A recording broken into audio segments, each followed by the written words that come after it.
Eran las 23:40 del 14 de abril de 1912. El vigía Frederick Fleet escudriñaba un océano tan oscuro y plano como una losa de pizarra, sin luna, sin olas. De repente, una silueta más negra que la noche misma apareció ante sus ojos, una masa de hielo de 30 metros de altura. En ese instante, Fleet supo que la tragedia era inevitable. Pero lo que no sabía era que, en los siguientes 160 minutos, se desataría una serie de eventos que revelarían no solo el naufragio más famoso de la historia, sino un cóctel de arrogancia, prisas y errores fatales. Para entender cómo fue posible, debemos retroceder 3 años. El Titanic no era solo un barco, era la declaración de principios del Imperio Británico. Construido en Belfast por Harland and Wolff para la White Star Line, era la máquina móvil más grande jamás concebida por el hombre. Medía 269 metros de eslora. Si lo pusieras de pie, sería casi tan alto como la Torre Eiffel. Costó $7,5 millones de la época, que hoy serían más de 240 millones. La prensa lo bautizó como el barco insumergible. No era una afirmación técnica oficial, pero la White Star no hizo mucho por desmentirla. La revista especializada The Shipbuilder lo dejó claro: el capitán puede, simplemente pulsando un interruptor eléctrico, cerrar las puertas estancas y hacer el barco prácticamente insumergible. El Titanic tenía 16 compartimentos estancos. Las puertas herméticas que mencionaba la revista podían sellarlos. La lógica era: si algo perforaba el casco, se inundarían un máximo de 2 compartimentos. El barco podía flotar incluso con los 4 primeros completamente llenos de agua. Los diseñadores creyeron que jamás una herida atravesaría 5 compartimentos. Creyeron mal. Para ahorrar espacio y dar más altura a los salones de primera clase, los mamparos no llegaban hasta el techo. Eran como las paredes de una cubitera de hielo.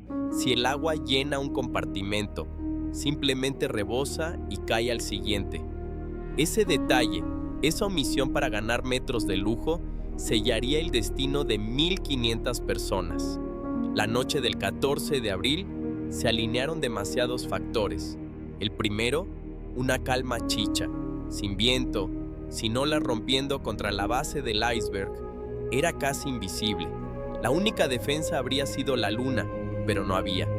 El Titanic navegaba a 22,5 nudos, casi su velocidad máxima, en una zona donde sabía que había hielo.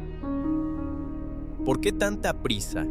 El director de la White Star, Bruce Ismay, estaba a bordo. Quería demostrar que su barco podía llegar a Nueva York el martes por la noche, batiendo el récord del Olympic y deslumbrando a la prensa. Era marketing. Era orgullo, era una apuesta que se jugaba a más de 20 nudos en la noche más peligrosa para la navegación en el Atlántico Norte. Los vigías ni siquiera tenían prismáticos, se habían quedado olvidados en Southampton tras un cambio de tripulación. Un iceberg gigantesco se materializa en la Fleet, dio la alarma. 3 campanadas, llamó al puente. El sexto oficial Moody respondió. Fleet gritó: «¡Iceberg justo al frente!». Quedaban 37 segundos para el impacto. El primer oficial Murdoch dio la orden: «¡Todo a estribor!» y máquinas atrás toda. Fue la peor combinación posible. Girar el timón a babor era correcto, quería esquivarlo por la proa, pero poner las máquinas atrás redujo el flujo de agua sobre el timón, haciéndolo mucho menos efectivo. Si solo hubiera girado, rozando el iceberg, el casco se habría abollado y el Titanic se habría salvado. Si hubiera chocado de frente, habrían muerto los de proa, pero el barco habría flotado. La orden a medias lo colocó en el único ángulo para que el hielo rasgara su costado como si fuera papel de lija, abriendo una serie de finas grietas a lo largo de 90 metros, justo a la altura de 5 compartimentos estancos, y uno más, el de calderas. La mayoría de los pasajeros no sintió nada. Un ligero chirrido. El capitán Smith acudió al puente y preguntó: ¿Contra qué chocamos? Murdoch, un iceberg, señor. A las 23:55, apenas 15 minutos después, el diseñador del barco, Thomas Andrews, estaba bajo cubierta. Le llegaban informes. La sala de caldera 6 se inundaba, la carbonera de la 5. El agua ya goteaba en el tercer compartimento. En sus manos tenía el plano, en su mente los cálculos. Miró al capitán y le dijo la frase que resonaría para siempre: el barco se hundirá. Le quedan hora y media, no más de 2. A las 00:05 se dio la orden de preparar los botes, pero no sonó la alarma general. La White Star no quería pánico. Los camareros pasaban puerta por puerta despertando a los pasajeros. Muchos, en primera clase, pensaban que era un simulacro o una medida exagerada. Preferían el calor del salón fumador a las gélidas botes. El problema siguiente: no había suficientes botes salvavidas. La ley británica de 1896 calculaba el número por tonelaje, no por pasajeros. El Titanic llevaba botes para 1,178 personas, cuando a bordo iban 2,208. Superaba con creces la ley.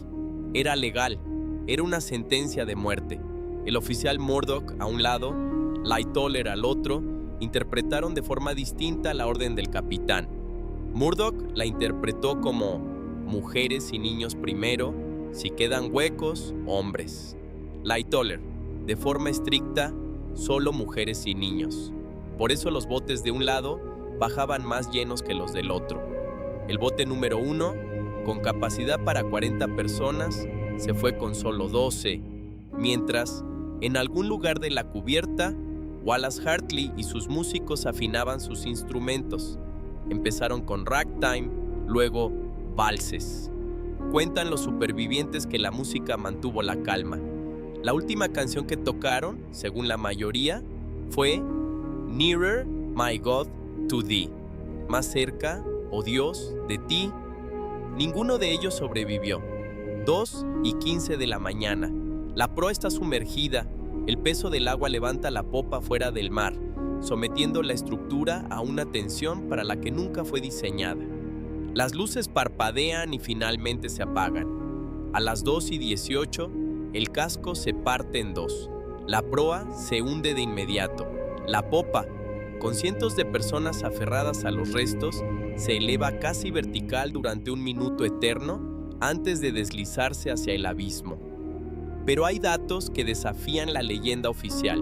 Una expedición de 2021 reveló, con escaneos 3D de los restos, que los agujeros del iceberg no fueron desgarros de 90 metros, sino una serie de pequeñas brechas finas como un dedo, sumando apenas 1 metro cuadrado en total.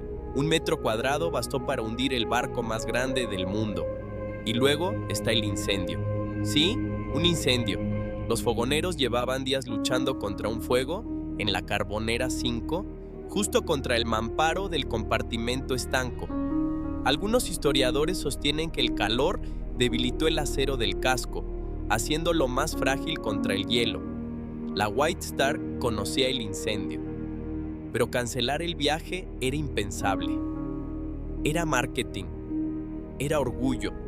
A las 2:20, el Titanic desapareció bajo las olas. Tardó solo 15 minutos en caer 3,800 metros hasta posarse en el lecho marino. En el agua, a 2 grados bajo cero, los que flotaban con chalecos salvavidas murieron de hipotermia en menos de 20 minutos. El Carpathia llegó a las 4 de la mañana, guiado por las bengalas de los botes. Rescató a 705 personas de los botes. Del agua, solo pudo rescatar cadáveres.